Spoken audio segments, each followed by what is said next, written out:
Good morning and welcome to UUCC, the Unitarian Universalist Church of Canandaigua. We are a group of spiritual free thinkers who gather to celebrate life, build community, and better the world. Wherever you are on your spiritual journey, you are welcome here. I'm Danielle Lyon, your worship associate for this morning, and our service today will be led by Laura Wink.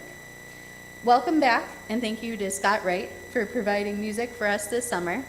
This will be the last one for this summer. We've really enjoyed having you. This service is also being live streamed to our YouTube channel. We plan to continue with hybrid worship services, so you can join us each week here in person, on Zoom, or later on YouTube. If this is your first visit, welcome. We invite you to sign the visitor's book in the entryway. And whether it's your first visit or your 1,000th, we are glad that you came. To help us connect better with our friends watching from home, please turn around and give a wave to the camera. At the end of the service, we will invite our friends on Zoom to turn their cameras on and return the wave. I have a few announcements to share with you today. If you have a joy or a sorrow to share, please fill out the card on your chair. We invite you to bring them forward and place them in the basket after Scott rings the chimes and begins to play. If you have a bit of extra time to stick around after the service this week, we will work together to tidy up in preparation for the start of the new church year. Next Sunday, our program year kicks off with our annual tradition of water communion. Please bring a small vessel of water from a source that is meaningful to you. A river or a lake that you love, a puddle you stomped joyfully through, your beloved pet's water bowl, or your kitchen sink. We will bring these waters of life together while we tell stories, sing, and worship together. This is a great service for inviting a friend. You're all invited to a spiritual deepening 3-church brainstorming session and potluck on Friday, September 20th from 6 to 8 p.m. at First Universalist Church in Rochester. Join in community to share a meal and generously offer your thoughts, ideas, and perspectives to the 3-church worship team and the spiritual deepening packet team on transformation, equity, interdependence, pluralism, and justice. All ages are welcome. Mark your calendars now for our upcoming UU Climate Justice Revival from an extractive age to a new era on September 28th and 29th. We'll meet on Saturday morning for the first part of the program, followed by lunch, and then continue the weekend with a service shared by UU churches across the country to help us gear up for climate action. And I think Laura has a few more words to say on this. So we have some of the materials for the climate justice event, and on Saturday I can tell you a few things about the flow for the day. So here are the activities that we're going to be doing. We're going to start with a faithful grounding and intentions section. We're going to do some collective imaging with what they call a rich picture of a thriving community activity. We're going to do some making connections on the challenging realities of climate change, building capacity with community care, and that's where we really work on building as a congregation what our thoughts are going forward, and charting the course with transformative actions, and then we finish with nourishing relationships through interdependent commitments. I'm really excited about this, and I hope that everybody can come. We haven't worked out childcare yet, and it kind of depends on who's coming. So if you're interested, it's going to be about a 4-hour activity on Saturday. Let me know, or Karen Alvarez, if you're coming, and if you have some thoughts about childcare or child participation. There is a whole youth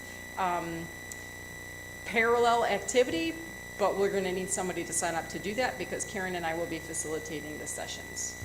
So looking forward to it. There will also be food. We're planning on bringing food, so come and have snacks. Yes, it does. Are there any other announcements for the good of the community?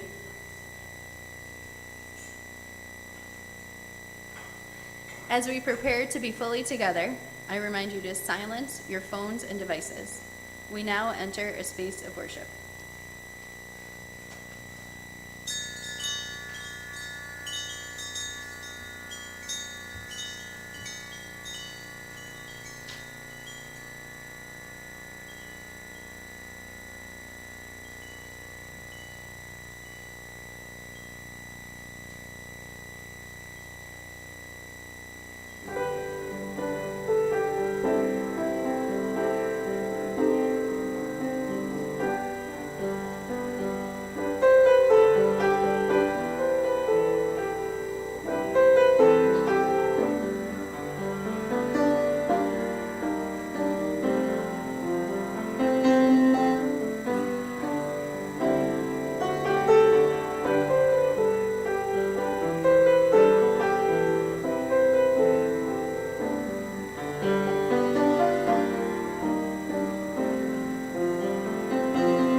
think we have a couple of chalice lighters in the front.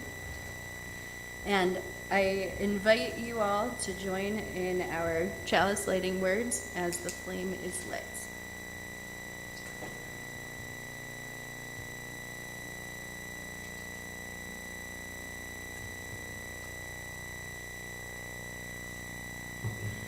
We gather this hour as people of faith, joys and sorrows, gifts and needs. We light this beacon of hope, sign of our quest for truth and meaning, in celebration of the life we share together.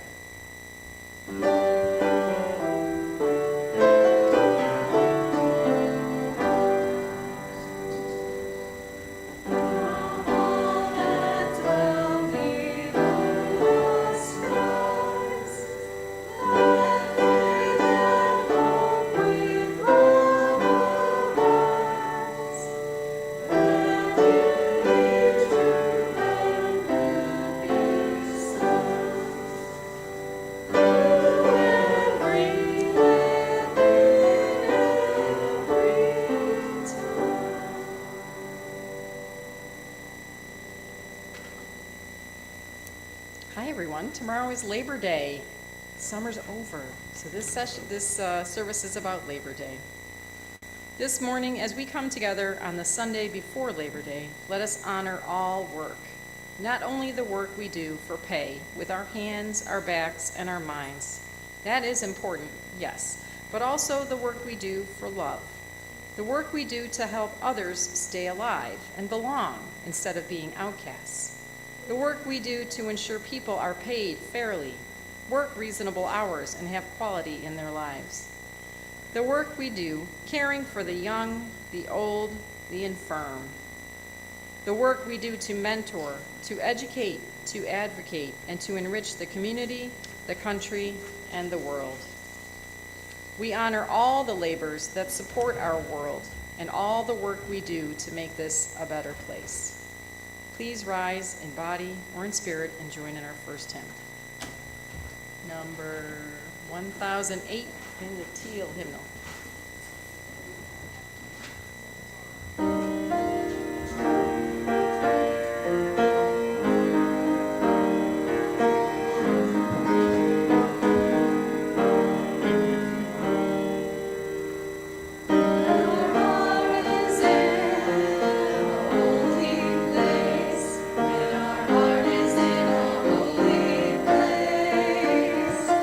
We are blessed with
This comes from the UUA Worship web by Jennifer Willett.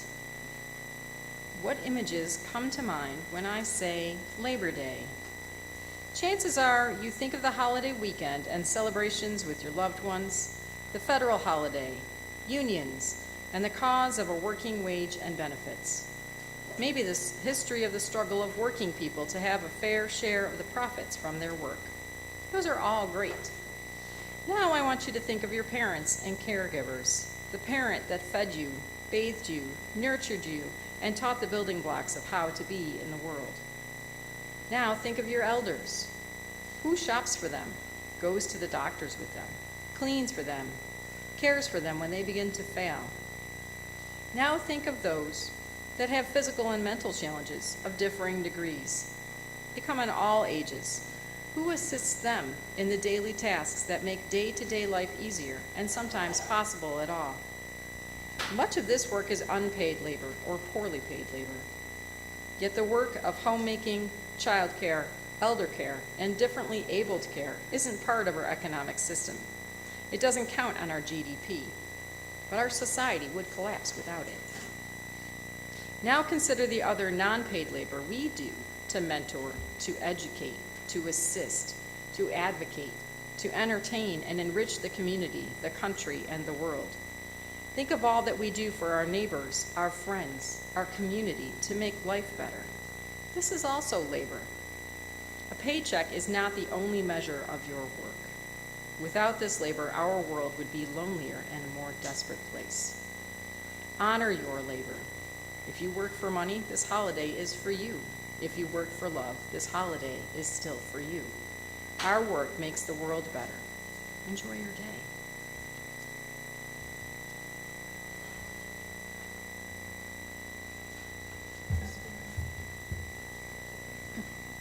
Now is the time in our service to join in the spiritual practice of generosity. Our gifts of both time and money support the church and its work. Each week, we would like to spotlight a group or committee and thank them for their gift of time. And this week, I would like to recognize everybody who comes in looking for a way that they can jump in and take care of a problem to solve. Taking care of the pumpkin patch, noticing when things are out of place in the kitchen, all of the little things. Because the way that things tend to work around here is noticing that there's something that needs to be done and jumping in and getting it done. So when we are meeting together after the service today, if you're able to stay, you might think about, is there a corner of this room or the kitchen or downstairs that you've noticed has gotten a little bit out of order? And you just might be the person to fix it. And we'll all work together to kind of spruce and tidy things up and keep our church and our family working well together. 1/4 of our plate collection for the widening season goes to the Finger Lakes Accountability Network, or FLAN, a multiracial and multi-generational group of people who meet regularly and build relationships with each other in the western Finger Lakes region of New York State. Committed to the interracial work of cultivating a culture of curiosity, courage, and commitment to dismantling systems of oppression, members of FLAN start by looking within ourselves, focusing on the necessity and joy of racial healing, ecological justice, and equitable food systems. You can give to this morning's offering by placing cash or a check into the basket or by one of the options on your screen. Please make a note that your gift is intended for today's offering. We now gratefully accept the offering.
Today we have a mixed joy and sorrow to share from Jody Brown.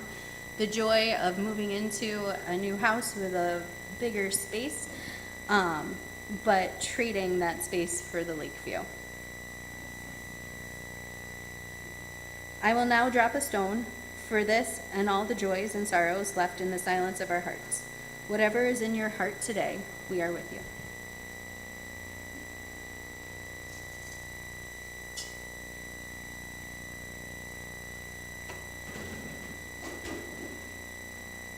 Okay, going to do our responsive reading,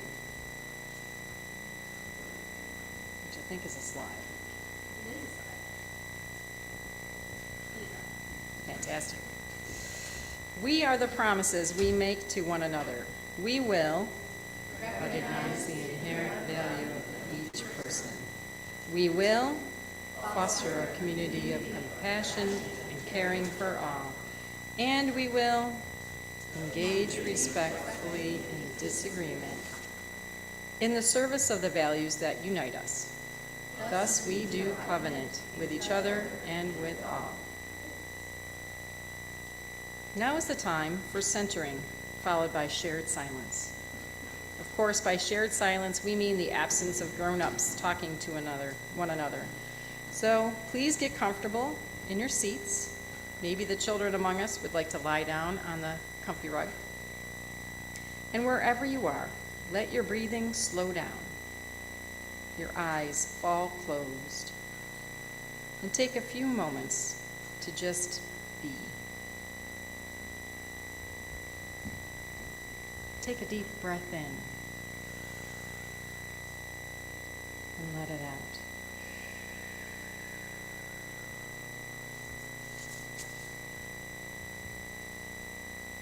Take another deep breath in.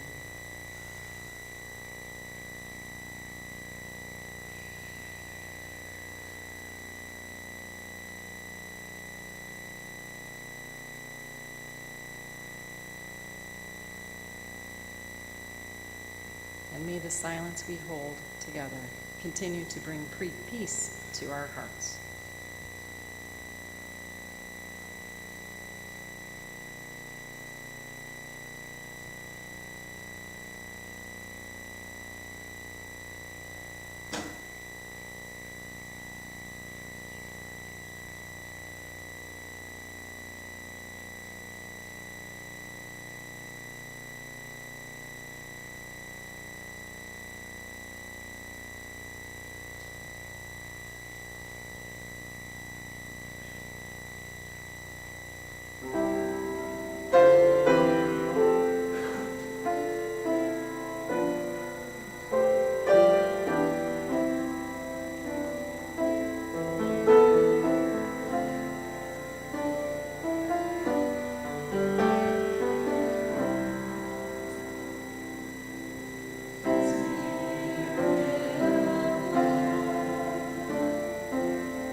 Our sermon today is from the UUA again. That is such a great source. So if anybody wants to be a lay leader, you can just plug into the UUA and find those readings. It's easy.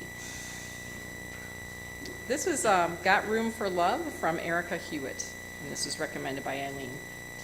September is often a time for fresh starts. As school returns to session, church starts our new program year. We gather new supplies and bags to hold them. Sometimes we buy new backpacks, briefcases, lunch boxes, and other bags. So we're going to have a backpack blessing to help us launch into our new program year. Don't worry, if you didn't bring a bag, you can just pretend. It still works. We carry bags with us throughout the week for many reasons. And if you have a bag with you and you want to have it blessed, you can bring it forward now. Or you can lift it up. You can also visualize the bag that you normally carry and just pretend that you have it.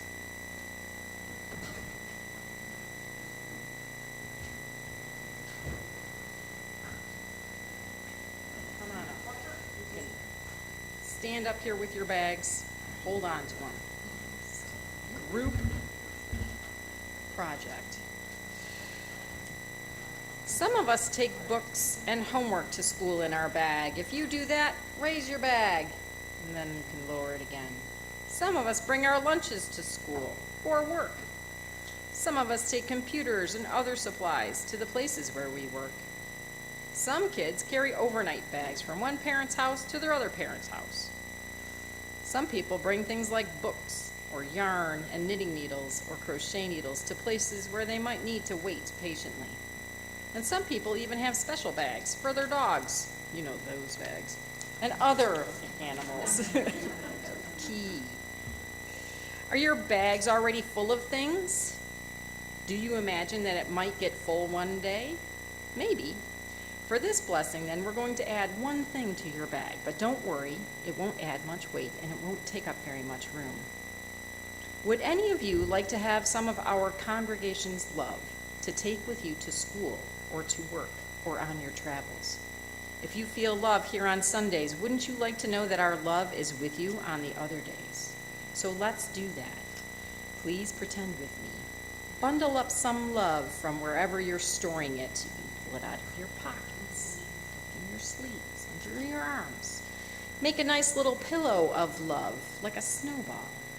And if you're ready, and you have your bag or your pretend bag, make sure that they're open, hold them up, and toss a little bit of love to someone's open bag, and catch someone else's love for your bag. Just toss it in there.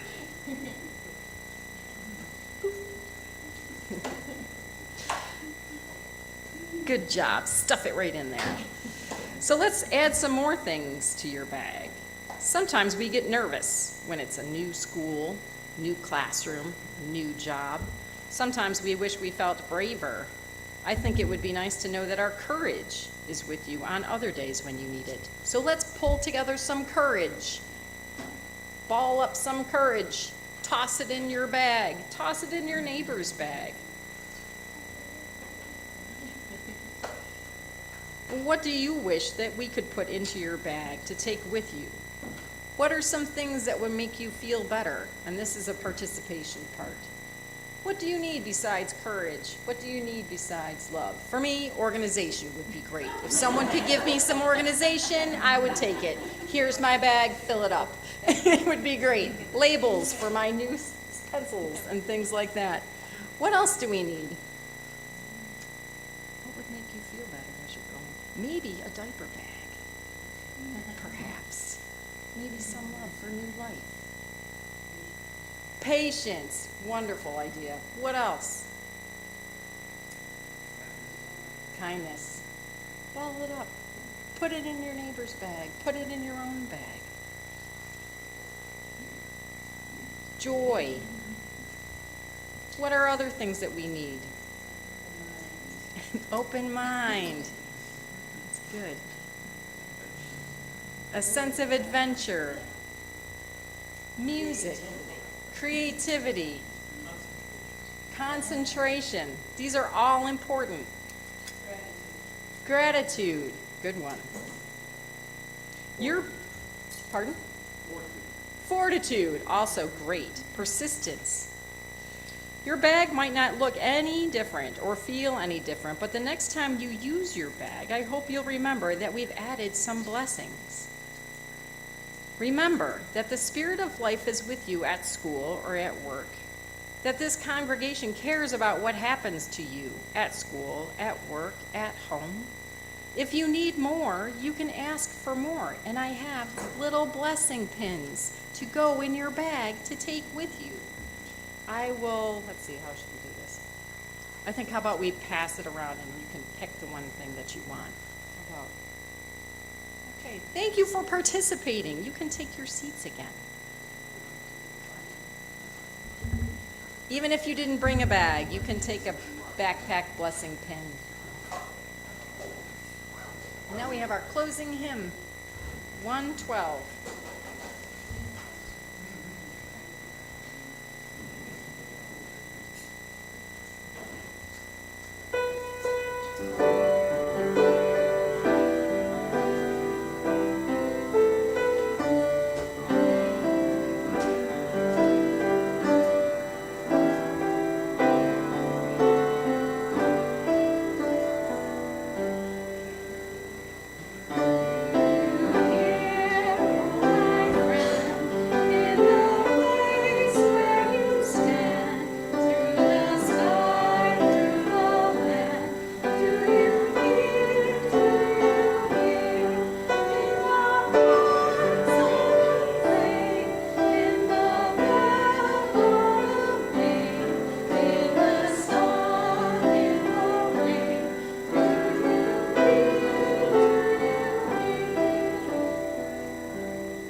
If you are with us today on Zoom and would like to wave goodbye at the end of the service, you can turn on your camera now. And please join me in our words for extinguishing the chalice. We extinguish this flame, but not the light of truth, the warmth of community, or the fire of commitment. These we carry in our hearts until we are together again.